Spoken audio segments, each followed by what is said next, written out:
Сайн байцгаана уу манайхаа. За өнөөдөр би та нартай бас нэг хачиргалтай хэргийн талаар ярихаар бэлтгэсэн байгаа. Тийм учраас одоо нөгөө татгалзахын аргагүй санал хийдэг шиг бүгдээрээ сайхан лайк, subscribe дараад нэгдэрээ. 3 эмэгтэй хүн нэг эрэгтэй хүнийг барьж хориод тэгээ өдөрт 3 удаа секс тоглоом тоглуулад бусд үед нь бол яг л боол мэт харилцдаг байсан хэрэг юм. Тэгээ хөөрхий залуу бол шээгч газаргүй учраас доороо шээж хаягдлаар гол зогоодог байсан. Энэ хэрэг нь дэлхий дээр байдаг хятад хэлээр ярьдаг бүх үндэстнүүдийг маш ихээр цочирдуулсан, Сингапурт болсон бэлгийн хүчирхийллийн хэрэг байдаг юм. Сингапур буюу Арслан хотын тухай бол та бид нар аль хэдийн мэднэ. 740 хавтгай дөрвөлжин километрээс бага газар нутагтай мөртлөө 5.6 сая хүн амтай учраас хүн амын нэгтрчлаараа дэлхийд 2 дуурт орд юм байна. Хотын дэд үтцээрээ бол яалтчгүй одоо дэлхийд 1-р байранд ордог. Боловсролын чанараараа бол Азийн орнуудаа 1-рт ордог. Мэдээж одоо аюулгүй амьдрах таатай сайхан орчинтой. Хүн амынхан 70% нь хятад гаралтай хятадаар ярьдаг хүмүүс байдаг. Их газрын хятадын олонх гэр бүлүүд хүүхдүүдээ Сингапурт суралцуулахыг хүсдэг. Ихэнх гэр бүлүүдийн аав нар нь нутагтаа ажиллаа хийж үлдээд ээж нар нь бол суралцаж байгаа хүүхдүүдээ асарч хамгаалж одоо адаглал хоол ундыг бэлтгэхийн тулд хажууд нь хамт амьдардаг юм байна. Ийм ээжүүдийг бол Сингапурт сурдаг ээжүүд гэж нэрлэдэг. Гэтэл энэ хэрэг гарсны дараа суралцдаг ээж гэдэг нэр томьёол нь бол нэг ёсондоо доромжлол болж хувирсан. Байраа түрээслүүлэх хүмүүс нь одоо их газраас ирж байгаа хятад хүн суралцдаг ээжээ гэж хэлэх юм бол энийн сонсоол ерөөсөө байраа түрээслэхээс шууд татгалздаг болсон. За ингээд одоо хэрэг рүүгээ оръё. 2008 оны 9-р сарын 18-ны 20 цагийн үед бол Сингапурын Ийшин өргөн чөлөөний 11-р байрны 349 тоотод эмэгтэй хүний чанга хоолой гарч эрэгтэй бололтой хүнийг бол ядуу зүдүүгээр нь дуудаж одоо байхгүй болтол нь элдв янзаар доромжилж хашгирч байгаа чимээ гараад иж. Дулаан орны нөгөө ихэнх байрнуудын хан хаалган нэмгэн байдаг болохоор үүний нь бол тэр байрныхаа бараг бүгдээрээ шахан одоо сонссон юм байна. Мэдээж одоо эхнэр нөхрүүд аль хэрэлдэж уралдахыг алийг тэрхэд тэгээ ер нь хаан ч хэлсэн нөхрийнхөө толгой дээр гарчсан авгаанаар байж лээд юм болохоор хүмүүс бол нэг тоогоогүй юм байна. Тэгсэн чинь шөнийн 12 цаг 50 минутад цагдаа дуудлага ирсэн. Тэр дуудлага нь юу байсан бэ гэхээр манай дээд давхарт болдоо нэг хүн хашгирах чимээ бас ямар нэг хүнд зүйлээр цохиж байгаа юм шиг чимээ гарлаа гэж хэлсэн байгаа. Тэгээд энэ хүн бол цагдаа дуудлага өгөөд яг ярьж явах тэр үеэр нь байшингийн гаднаас нэг эмэгтэй хүн хашгирах чимээ сонсогдсноо ямар нэг юм доошоо түс идэл унаад өвдөл диолтын гэх юм уу тийм тэсмэргүй аимшигтай чимээ гардаг. Дуудлага өгч байсан хүнч гэсэн усны цаана сонсож байсан оператор ч гэсэн хоёулаа бол энэ чимээг сонссон. Цагдаа нарыг бол тэр доороо очиход нөгөө байрнаас чинь нэг эмэгтэй хүн доошоо унаад байдгаараа няцарчихсан болохоор тэр хаваар цуус эд эрэхтэн ингээл тараад цацагдчихсан. Ерөөсөө хүн харахын эцгүй байсан. Нөгөө эмэгтэйгийн чинь гадаад төрхийн ялгахын ч арга байхгүй. Ирхэвч бол ямар ч байсан эмэгтэй хүн байна гэдгийг нь л бол мэдэгдэжсэн. Ерөнхийдөө бол нас нь 30-аас 40 орчим настай болов гэмээр харагдчихсан байгаа. Цагдаагийнхантай зэрэгцээ сэтгүүлч ч мөн очисон бөгөөд хаанаас хэдэн давхраас унсныг бол ерөөсөө мэдэхгүй байсан. Тийм учраас цагдаа нар байшинг бол нэлээдэн бүсэлж аваад дээрээс нь доошох хүртэл бүх айлуудыг нэгж чалгахаар болсон юм байна л да.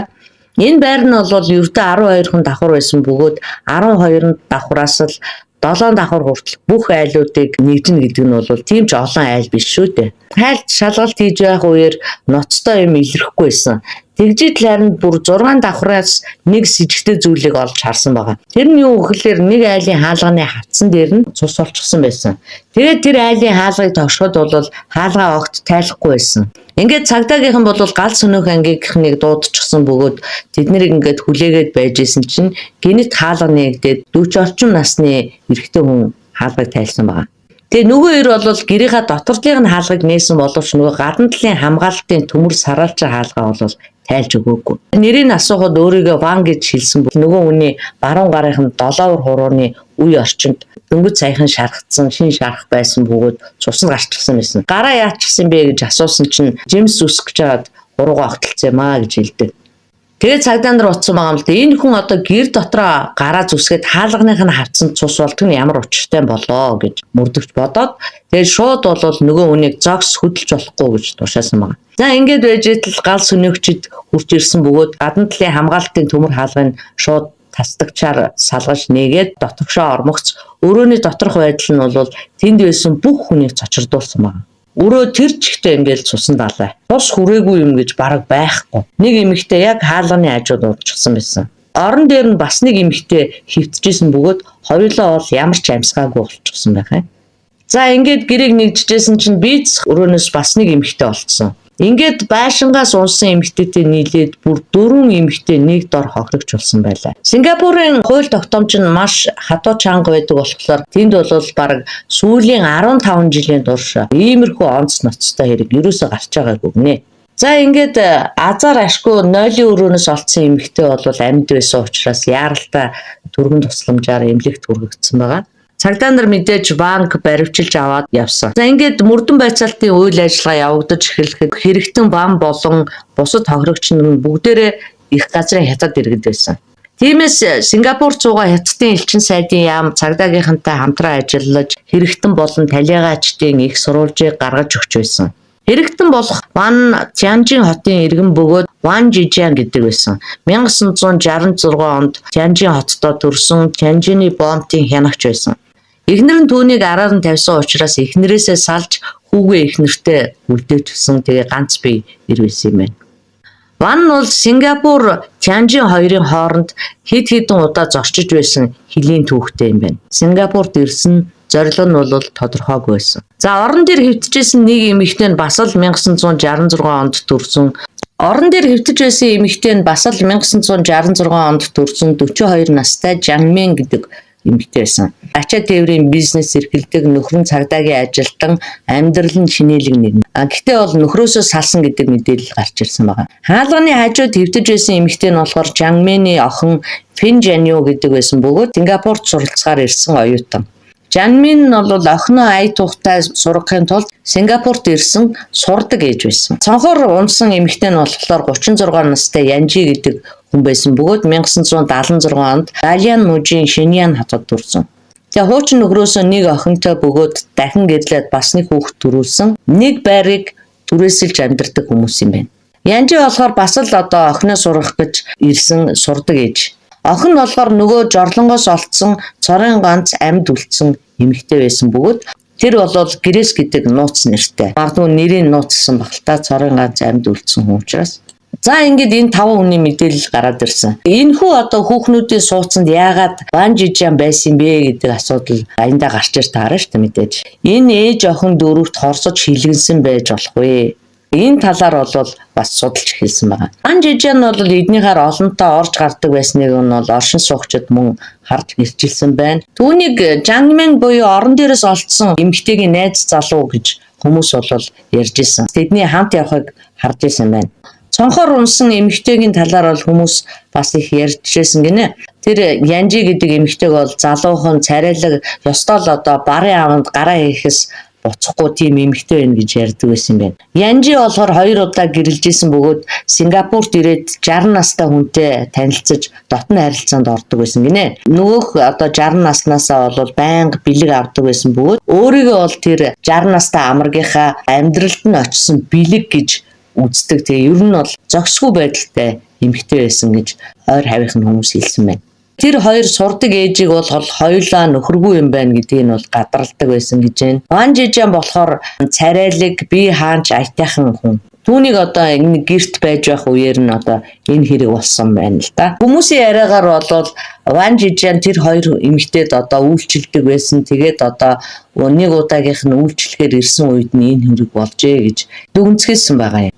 За ингэж байтал нөгөө нойлын өрөөнөөс амьд олцсон Грэс гэдэг бүсгүйч ухан орж хэрэг явдлыг ярьж хэлсэн байна. Манай ээж ажиллаж байгаад 60 настай хүнийг асрах тийм ажил олж хийж тэр хүнийг асардаг байсан. Тэр хүн бол манай ээжид маш их хэмжээний бэлэгсэлт өгдөг байсан нь үнэн. Гэхдээ бол манай ээж тэр хүнтэй ямар нэг холбоогүй гэж хэлсэн байна. Ээж маань бол Ван Жижантай ч мөн холбоогүй. Харин Ван Жижан Жанминтай холбоотой байсан гэж ярьсан. Энэ байшинг бол Жанмин ганцаараа түрээсэлдэг байсан бөгөөд түрээсээ ганцаараа төлөх нь бол тэрэнд хэцүү байсан юм байна. Тиймээс Жанмин хүний байранд амьдарч байгаа мөртлөө тэр байраа бас Янжид давхар түрээсэлсэн юм байна л да. За ингээ бүгдээрээ адилхан Хятадаас ирсэн, хоёулаа адилхан охинтой, хоёулаа сурдаг ээж юм чинь одоо харин ч зүгээр юм байна гэж Янжи бодсон байгаа. Охин гэрээс нь ч гэсэн бас л аль алиндаа хэрэгтэй юм гэж бодоод энэ саналыг нь бол зөвшөөрөөд энэ байранд нүүж ирсэн байна.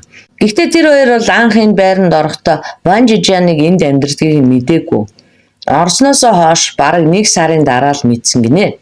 Жанмин болохоор анх бид дөрвөн эмэгтэй хүн л байна штэ гэж хэлсэн. Тэгсэн боловч Ванжи гинт гараад ирсэн учраас дөрвөн эмэгтэй нэг эрэгтэйтэй хамт байна гэхээр сүүлд нь хил ам гарах юм шүү гэж одоо Янжиг хэлэхэд нь бол Жанмин хариуд нь чамайг байх үеэр би Ван Жижаныг гаргахгүй. Зөвхөн тэр хувцс хадгалдаг харанхуй өрөөнд байна гэж хэлсэн байт. Ингээд Ван Жижаныг тэр өрөөнд байлгадаг байсан бөгөөд Янжи гэрээс хоёрыг байхад бол тэр өрөөнөөсөө гарч ирдэг байсан гинэ. Хэрэг гарахаас 1 цагийн өмнө буюу 9 цагийн орчимд бол Жанмин болон Ван хоёр хэрэлдэж байх нь бол сонсогдсон гинэ.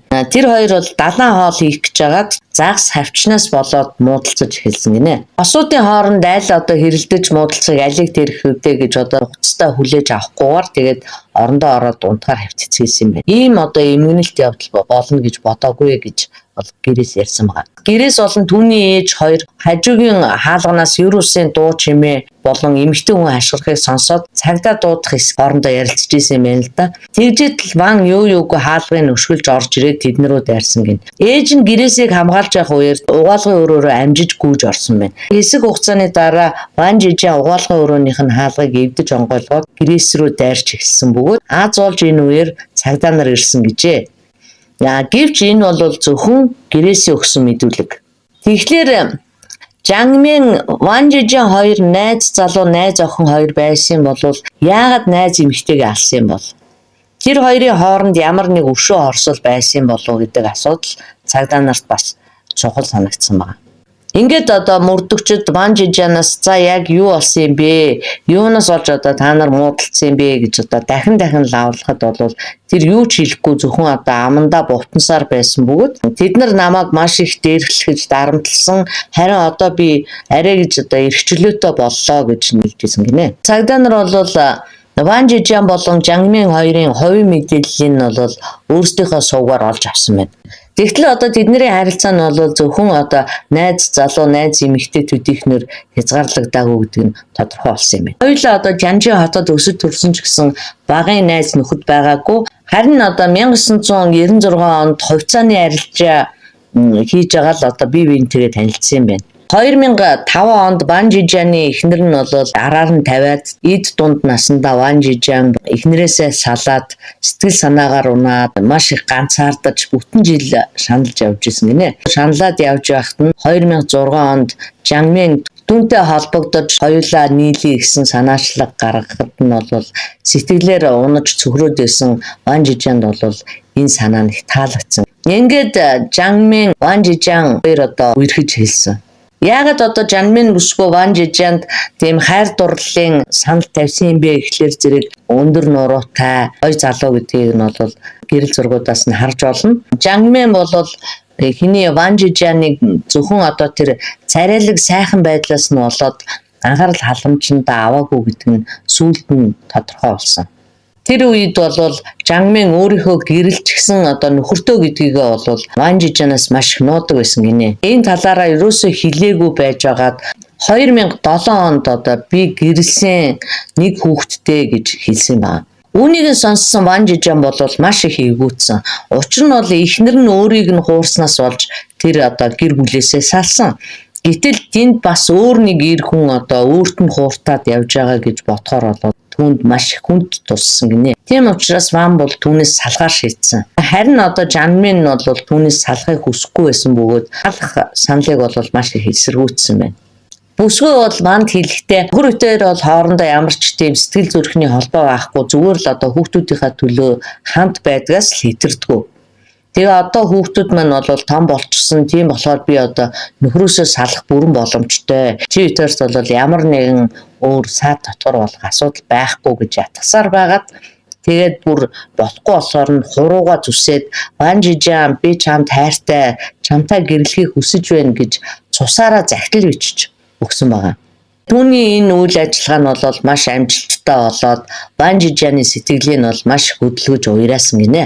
Үүнийх нь хариуд Ванж гэсэн одоо түүнд хайртай гэдгээ хэлээд түүний хүргийг нуруунд дээрээ шивүүлсэн гинэ. За ингээд л одоо нөгөө хоёр маань гайхамшигтай бас нэг хайрын түүхээр баяжиж манайхны хэлдгээр бол зүү орох зайгүй болсон ч гэсэн хорвоо дээр бол агаар нэвтэрдгүй хаана гэж байдгүй гэсэн хятад өгч бас байдаг штэ. Тэгэхээр одоо цаашаа юу болсныг сонирхцгаая. За Жанмины нөхөр нь бол цагдаа гэдгийг дээр хэлчихсэн. Цагдаагийн мэрэгчлээ хүн бол бусад одоо энгийн хүмүүсийг бодох юм бол сэтгэлийн хаттай, юмд нэлээд уул суурьтай, нухацтай хандлагаараа бол ялгардаг. Тийм ч учраас одоо офицер хүн тэр хоёрыг дуудаад гуруулаа одоо тийм гурвалсан уулзалт хийсэн ихнэртэй хандаж хэлсэн байгаа. За чи одоо надтай хамт гэртээ харих уу? Эсвэл одоо энэ хүнийг дагаад одоо хамт явах юм уу? Өөрөө шийд. Надтай хамт хэрвээ гэрлүүгээ буцах юм бол би одоо ийм үйл явдал болоогүй гэж бодоод цаашид бол зүгээр амьдрах болно. Харин түүнтэй хамт явах гэж байгаа бол яах вэ? Би одоо чиний сонголтоор ч болгоё гэж хэлсэн. Жанмин бол бодож аваад эцэст нь би Ванжи жантай хамт үлднэ гэж хэлээд эцэст нь бол тэд нар гэр бүлээ албан ёсоор цуцлуулсан байдаг. Харин энэ үед бол Жанмины гэр бүлийнхэн бол хүргнийхээ энэ саналыг маш их эсэргүүцсэн. Чи ч одоо төрийн албаа хаагч хүн гэр бүлээсээ салах юм бол ажил төрөл чи юу болох вэ? Хятад ч коммунист орн учраас одоо төрийн байгууллагын ажилтан бас эхнэрээсээ салж энэ төр болохгүй байх л да. Тэр утгаар нь тэгж хэлсэн баг. Тэгээ бас одоо таир чинь үр хүүхдтэй хүмүүстэй одоо яаж одоо үр хүүхдээ чи ганцаараа өсгөх юм гэх мэтчлэн ээж аав нь бол хүргнийхээ талд орж ирсэн. Манай охин бол одоо цагаан цайлган сэтгэлтэй даруухан хүн. Энэ Ванжи жан л одоо их муухай амтан байна. Одоо охины маань толгойг эргүүлээд охины маань амьдралаар тоглолцлоо гэцгээж ирсэн. Тийм ч болохоор Жанмины 7 авах 8 нагц их чинь байн Ванжи жан дээр хурж ирээд бүр ажил дээр нь хүртэл очоод дарамтлаад, уурлаад, загнаад, хашгичаад өөмөө самунд идээдэг болсон гинэ. Ажлын газрынхан ч гэсэн бүгдээрээ энэ байдлыг нүдэрээ харсан болохоор Ванжи жантай ярилцаж үзсэн байна. Тэгээд ажлаас халах хэмжээнд хүрээгүй ч гэсэн ийм байдлаар байгаад байх юм бол компани одоо үйл ажиллагаа муу үр дагавартай болно. Тийм учраас чи одоо сайн дураараа ажилласаа халагдчихаа. Хоронд нь одоо бид нар чамд нөхөн төлбөр гаргаж өгье гэж зөвлөсөн байна. Ажлын газраас нь ийм санал тавихт нь бол Ванжи жан ичид зовсончгүй тэгээд шууд л тэтгэврт гарсан хойно авах байсан 400 мянган юаныхаа нэг удаагийн нөхөн олгорыг шууд аваад ажилласаа гарчихсан гинэ. Тэр цагаас хойш л одоо Жанмин, Ванжи жан нар бол нутаг орондоо багтах суух газаргүй болсон. Хүн болгоны хил амны бай болоод. Тийм учраас тэр хоёр Чиндөө рүү нүгс. Чиндөөд очиод хоёулаа ингэ байжсэн чинь хуучин нөхөр нь буюу офицер фин цус харавсан учраас Жанмин нөхрөө асарахаар Тянжин руу буцаад ирсэн. 2007 оны 12 дугаар сард охиныгоо Сингапур руу сургуульд явуулсан бөгөөд дагалдаж сурдаг ээжээр очсон юм байна. Энэ үеэр бол Ванжи жан болон Жанмин хоёрын нөгөө сүрхий янаг халуун харилцаа нь бол тасарчсан байсан нэг хэсэг. Тэгээ байж итэл 2008 онд Жанмин гинт Хятадд буцаж ирээд Ванжи жаныг хайж олоод бүрээд ирсэн. Тэр одоо юу гэж хэлсэн бэ гэхлээр зэрэг би одоо чамаас хизээч салахгүй, хоёулаа одоо үрд хамт бай. Хоёулаа Сингапурт очиж хамт амьдрээ. Хинч дахиж одоо чамд цаад учруулахгүй гэж ятгаж гарсан юм байна. Ван бол ингэхт нэлээд удаан бооцсны эцэст нэрэж одоо гадаадд гарчих юм бол тэднийг хинч таньж мэдэхгүй юм чин гэж одоо сая нэгэн зөвшөөрөөд 7 дугаар сард нь бол Сингапур руу анхны аяллаа хийж ниссэн байна. Визний асуудлаас болоод Сингапур Хятад хоёрын хооронд хэд удаа зорчиж байсан нь бол хэргийг мөрдөж байсан Сингапурын мөрдөгчдийн толгойг нь эргүүлж гарсан юм байна л да. Тэд нэр гайхаад байжсэн чинь цаад шалтгаан нь бол ердөө одоо нөгөө 3 сар болоод визээ сунгуулах зорилгоор их газар руу буцаж ирсэн юм байна. Олон жилийн турш зовлон зүдгүүр туулж явсан одоо дунд насны хос эцэст нь нэг юм одоо хүн амьтнаас нуугдахгүйгээр хамтдаа амьдарч болохоор болж байгаа нь энэ юм байна. Ингийн зорин байж, зүтгэн байж, арай гэж нэг юм хамт амьдрах хэрэгтэй болчиход одоо яагаад найз эмэгтэйг алчих вэ? Энэ асуудал дээр бол маш олон удаа асуулгаж, бараг хил амаа чангаалгаж иж бан арай хийж ам нээсэн байна. Минд бол би үнэхээр хайртай байсан. Гэхдээ бол Сингапурт ирмэгцээ надтай одоо яг л боолтойгоо харьцаж байгаа юм шиг харьцаж эхэлсэн гэж хэлсэн. Ван Жижин тэтгэврийнхээ 400 мянган юаныг авчгаад бизнес эрхлэе гэж дотор төлөвлөж исэн юм байна л да. Тэгжсэн чинь тэр бүх мөнгө нь бол Жангмэний хувцс, хунар, гутал гэл одоо өдөр тутмын хэрэгцээ зүйлд нь үргэлжлээд дуусчихсан юм байна. Сингапурт ирэхдээ ерөөсөө тэр нь 2800 юан л үлдчихсэн байсан гинэ. Сингапурт ирснийхаа дараа ажлын ярилцлаганд орохын тулд ярилцлагын хураамж болох 10,000 юаныг тэр зуучлагт агентлагт нь төлдөг юм байна л да. 10,000 юан байхгүй учраас Ван Жижин Мингээс мөнгө зээлэх гэсэн боловч Мин бол мөнгө өгөөгүй юм тэр. Мөнгийг нь дуусгаар одоо огт өөр хүн болчихно гэдгийг бол Ван Жижин огт төсөөлөөгүй жилтэй.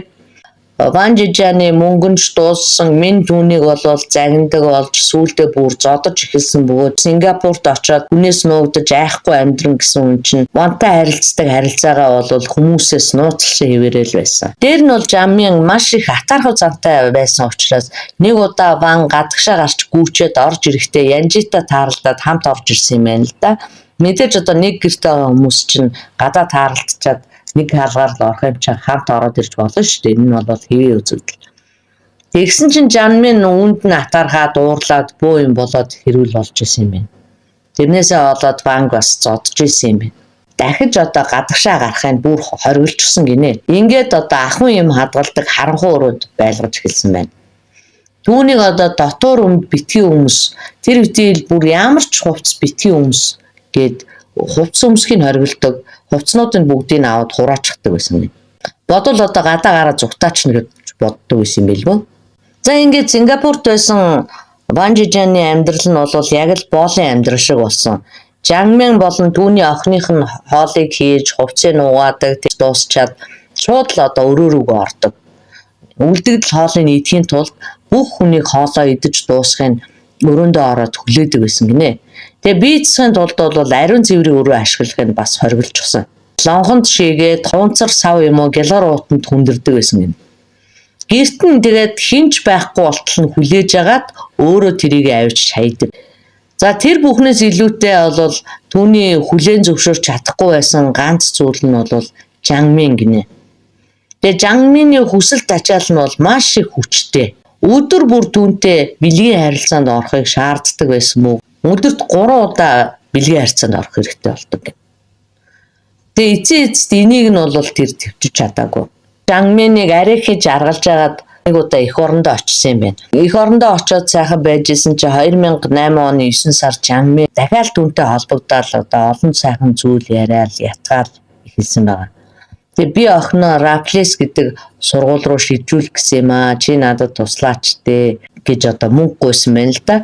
Тэгэнгүүт нь Ван Жижин хадгаламжиндаа байсан 70,000 яна өгөөд тэгээд Сингапур руу явах зардлаа бол буцаагаад Мингээс зээлж авсан гэж байгаа. Ингээд одоо 9 сарын 9-нд Сингад очсон бөгөөд түүнд ердөөл одоо 2,000 ян үлдсэн байсан.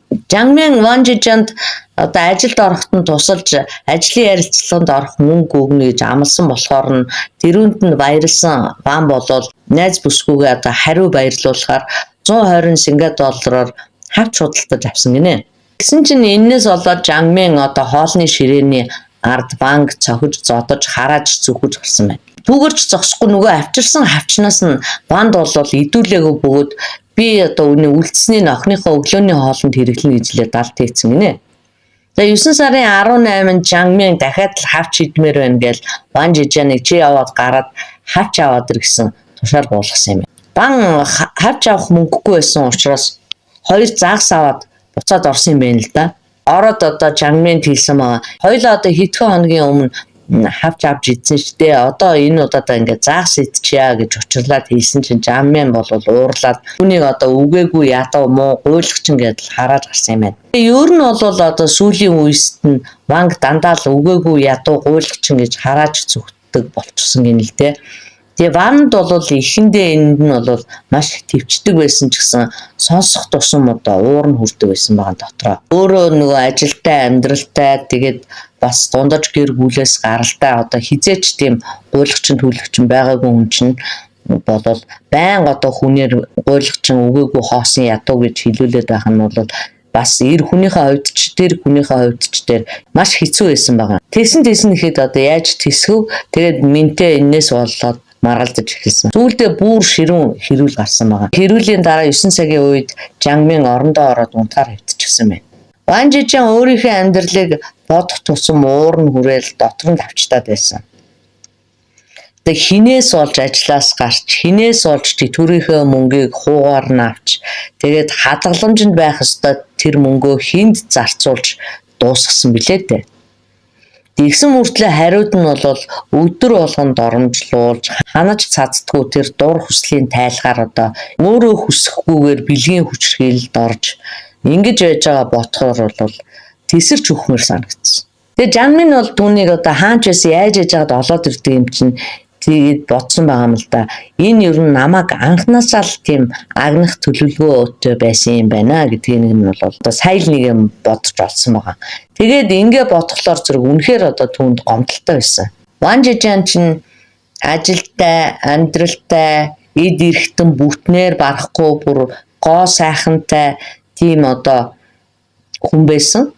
Тэгсэн чинь одоо болохоор хинч биш болоод хин нэгний дээвэр дор хоригдсон тийм олдсны хүн болчихсон гэдэг мэдрэмж нь бол түүнийг одоо дотроос нь бүр ярахтал хатгаж ирсэн. Тэгэл одоо энэ бүхнийг бодоод ингээд тавчилж хэвдчихсэн аа босоод тайвшрах санаатай нүүрөө гоох гээд явж исэн чинь ширээн дээр нь галтгооны хутга хэрэгслүүд байсан. Тэгсэн чинь л энийг харангуйтаа хамаг нөгөө сүрэг сэтгэл хөдлөлүүд нь тесрээд л тэгээд цаашид төвчгөө болсон.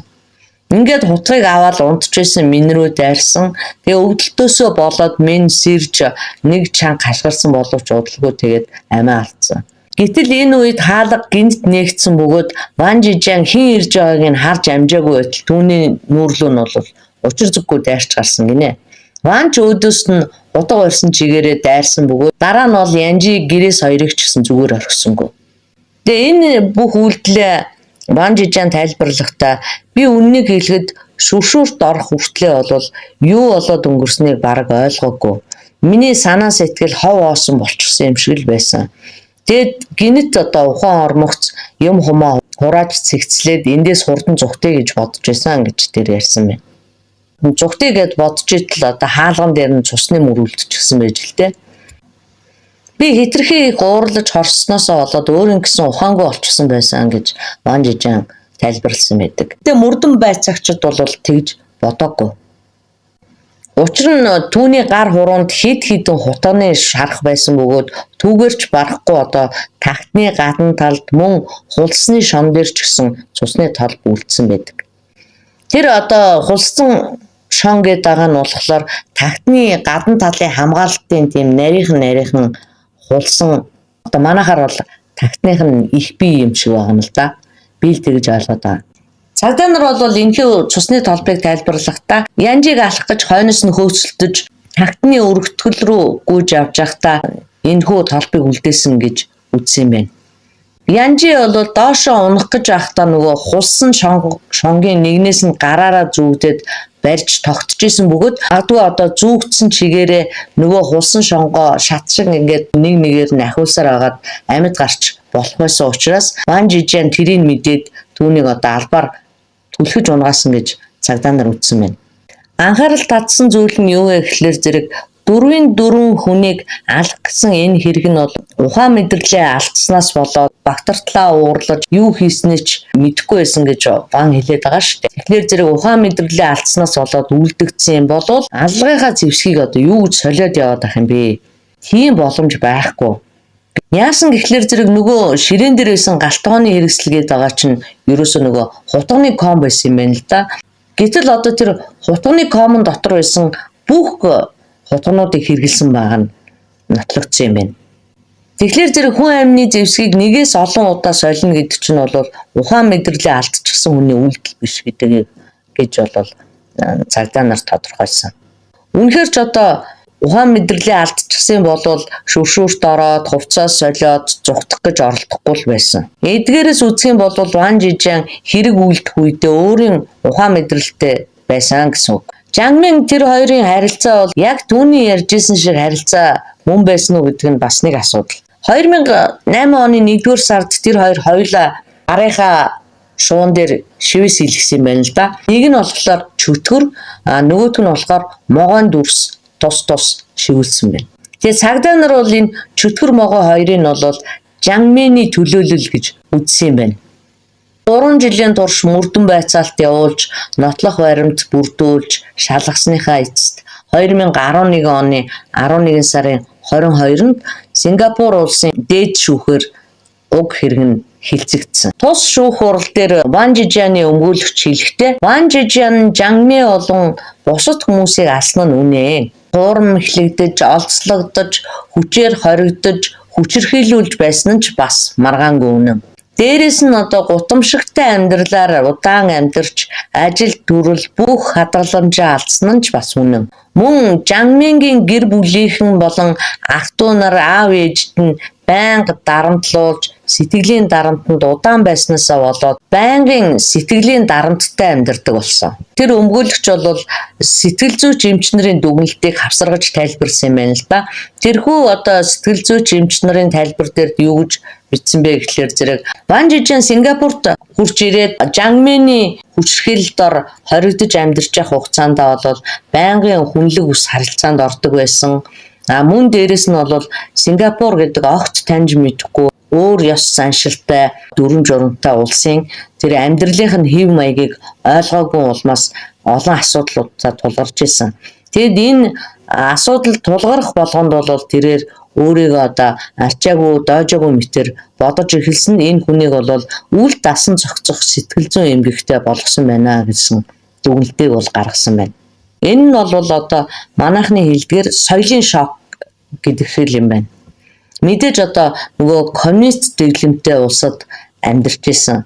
Тэгээд бол ажилласаа өөр юм хийж үзээгүй. Мөрөөрөө л урдах ажлаа хийгээл авдаг цалингаа аваад ингээд явж исэн хүн чинь огт өөр таньж мэдэхгүй сүрдмээр соёл иргэншилтэй. Сингапурч маш өндөр хөгжилтэй орн шүү дээ. Тэгэхээр зэрэг маш өөр огт таньж мэдэхгүй тийм сүрдмээр соёл иргэншилтэй. Тэгээ дээрээс нь бол капиталист оронд хүрээд очихлоор мэдээж соёлын шоконд орно. Тэгээд ямар сандал тэр ажилд орох гээд эйженси дээр очих гэсэн чинь мөнгөгүй гээд хиний гарыг харж байгаа үстэй. Жангмины гарыг харж байна. Тэр чинь бол хятад их орондоо байсан бол зүгээр ингээл ажлын анкет өгөөд баг мөнгө төлөхгүйгээр ажилд орох хүн шүү дээ тий. Өмгөөллийн тал нь дээрх зүйлүүдийг барьж өмгөөлөл хийсэн бөгөөд энэ нь бол хариуцлагыг хөнгөлөх нөхцөл байдлыг бий болгосон ч гэсэн хүний амийг бүрлэгсэн тал дээр бол ноцтой тийм хөнгөлөх шалтгаан болж чадахгүй гэж шүүх үзсэн байгаа. Ингээд 2011 оны 11-р сарын 30-нд шүүх хурал болсон бөгөөд Ван Жижианы үзсэн доромжлол дарамт нь бол түүнд оноогдох ялаас нь хөнгөвчлөх боловч Жангмин болон түүний охин хоёрын тухайд л авч үзэж болохоос биш Янжи болон түүний охин Грэс нарын хувьд бол авч үзэх боломжгүй гэж шүүгч үзсэн байна. Ван Жижиан бол Жангмин болон түүний охин хоёрын амийг хөнөөсний дараа ухаанаас эргээж бие эзэмдэх тийм хангалттай хугацаа байсан. Юм бодох нь битгий хэл хүн амны зэвсгээ хүртэл сольж амжиж байгаа хүн чинь өөрийгөө эзэмдээд бие барьж амжих хугацаа бол хангалттай байсан гэж үзсэн байна. Тэгэхээр зэрэг тэр бол ухаанаа алдсандаа тэр хоёрыг алаагүй харин бол тэднийг алсан шалтгаан нь тэдний амыг хаах буюу нэгэсэндээ гэрчүүлдэхгүй гэсэн санаагаар алсан байна гэж бол шүүх үзсэн. Ингээд эцэст нь бол шүүхийн шийдвэр гарч Ван Жижианд санамсар болгоомжгүйгээр 2 хүний амь насыг хөнөөсөн санаатаа буюу ухамсарт үйлдэлээр 2 хүнд халдаж 1 хүнийх нь амийг хохироод нөгөө хүнийх нь биед бол хүнд гэмтэл учруулсан гэж үзээд дүүжлэн алах ялаар шийтгсэн байна. Шүүх хурлын дараа яллагдагч болон өмгөөлөгч нар бол давж заалтах хүсэл гаргасан байна. Тэгтэл бол прокурорын зүгээс Жангмин болон түүний охины хөнөөс нь ч гэсэн бас адилхан л ухамсартай үйлдэл гэж үзсэн юм байна. Яагаад гэвэл энэ нь хяналтаа алдахад хүргэсэн уур хилэн гэхээсээ илүүтэй уур хилэнгээ гадагшлуулсан үйлдэлээ гэж үзсэн юм байна. Гэтэл өмгөөллийн тал нь давж заалдах үеэрээ Янжи болон түүний охин гэрээс нарлуу дайрсан нь бас хяналтаа алдсан үйлдэл гэж хэлсэн байна. За энэ мэтэр хоёр талаас шүүхтэр маргаан явсаар байгаад 2014 оны 11 сарын 28-нд шүүх хурал эцсийн удаа хуралдсан бөгөөд энэ хурлаар хэрэг нь бүр өөрөөр хэрэгсэн. Яасан бэ гэхээр зэрэг Жангмин болон түүний охин хоёрыг Ван Жижан санаатаагаар алсан гэж үзээд дүүжлэх ялыг хэвээр нь баталсан. Ингээд хөөрхий Ван Жижан 2016 онд дүүжлүүлсэн юм байна.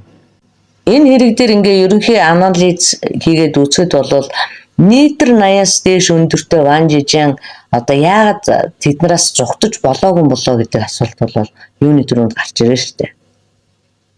Энгийн байдлаар ярих юм бол Жангмин Ван Жижан хоёр хамт явж гин гэж үзээ л да. Тэгсэн чинь Ван явмааргүй санагдаад зандаа зогсчих юм бол Жангмин түүнийг яаж ч явуулж чадахгүй штэ. Яагаад өөрөөс нь намхан хүчээр баг. Хэрвээ Ван Жижан цаашаа алхаад явчих юм бол хойноос нь очиод чирч гулдраад бас нааш нь эргүүлээд авчирч чадахгүй. Тэгэхээр зэрэг Ван Жижан тэр хүндэрсэн тэр ялгагцаа гаргаад асгаж явах үедээ ч юм уу эсвэл тэр хавч олж ирэх гээд явж явах үед ч юм уу тэр зүгтах боломж тэр нь гарч ирсэн гэж би бодоод байна. За яагаад чухам зүгтаж чадахгүй байсан юм бол магадгүй нөгөө нэг соёлын шок соёл иргэншлийн ялгаанаас болсон юм уу тэр том хотод би төөрөөд хэцүүднэ гэж бодсон юм уу Тэгтэл миний бодлоор Ван Жижан маш их тийм айцтай бас их сүрдсэн ер нь тэр нөгөө сэтгэл судлаачийн хэлээр сэтгэл зүйн дарамтанд орсноосоо тархиа угаалгачихсан юм шиг байна. Ван Жижан Жангмин хоёрын харилцаа ерөөсөө тийм мөнгөн дээр тогтсон харилцаа байсан юм шиг байна. Ван Жижан Жангминд хитрхи их хөрөнгө оруулалт хийчихсэн гэх юм уу та. Хамаг цаг хугацаа мөнгөө ажиллаа алдсан шүү дээ. Тэгээ цаг хугацаа гэдэг чинь хөрөнгө. Тэгээ мөнгө гэдэг чинь хөрөнгө. Ажил гэдэг чинь хөрөнгө. Тэгэхээр зэрэг хамгал цаг зав би эрхтнэрээ хүртэл тэр эмэгтэйд нэгэсэндээ хөрөнгө оруулалт хийсэн байна шүү дээ. Иймэрхүү хитрхи их үн цэнээр олдож байгаа хайр дурлалын асуудалд ихэнх хүмүүс шууд харилцаагаа таслах сонголтыг хийнэ. Яаж ч бодсон. Ялангуяа 30-аас дээш насныхны хувьд шууд харилцаагаа таслана шүү дээ. Гэхдээ ер нь тэгээд 20-тэй байсан ч гэсэн тэнэгэл биш юм бол ийм их юм зольж яаж болох юм? Тийм биз дээ. Ийм их алдагдлыг ухаарсан доороо таслан зогсоох хэрэгтэй байсан. Энэ хоёр чинь хоёулаа нөгөө хувьцааны бизнес хийж исэн хоёр гэж яриад байгаа шүү дээ. Нэг талаараа эн чинь яг л хувьцаатай адилхан баггүй юу? Бага бүх мөнгөөрөө хувьцаа худалдаад авчих юм бол дараа нь хувьцааны ханш унахаар яах юм? Дампуур штэ. Тэрнийхээ оронд тодорхой хэмжээний хөрөнгө оруулалт хийчээд ашиг олдгоо маа гэхэд алдагдал багтаа гарах хэрэгтэй штэ. Цаана мөнгөтэй үлдэх хэрэгтэй байхгүй. Бүх мөнгөөрөө дэнчин тавьж болохгүй л гэсэн үг. Тэгэл энэ харилцаанд чинь Ван Жижан чинь үнэхээр тийм буруу алхам хийгээд ялгадал хүлээж байгаа байхгүй. Эцэст амьдралын харгас эргүүлэхэд орцсон байхгүй юу. Уг нь хятадуудын чинь мөнгө ханзанд ороо хав дараа твтчихдэг гэж ярьдаг үстэй. Тэгээ ямар ч гинэ хүн ер нь энэ хэрэгээс хүн юуг ухаарч авч үлдэх ёстой юм бэ гэхлээр зэрэг хайр сэтгэлийн ч бай, нөхөрлийн ч бай, тэгээ мөнгөний ч бай, ямарваа нэгэн харилцаанд хүн болгоомжтой хандах хэрэгтэй. Энэ нь хүнд муу сан гэж байгаа юм биш. Гэхдээ аливаа эрсдлээс өөрийгөө хамгаалахын тулд болгоомж сэрэмжтэй байх нь чухал. Ван Жижан анхны удаа эх орондоо эрэхтэл дахиад тийшээ явахгүй байх хэрэгтэй байсан.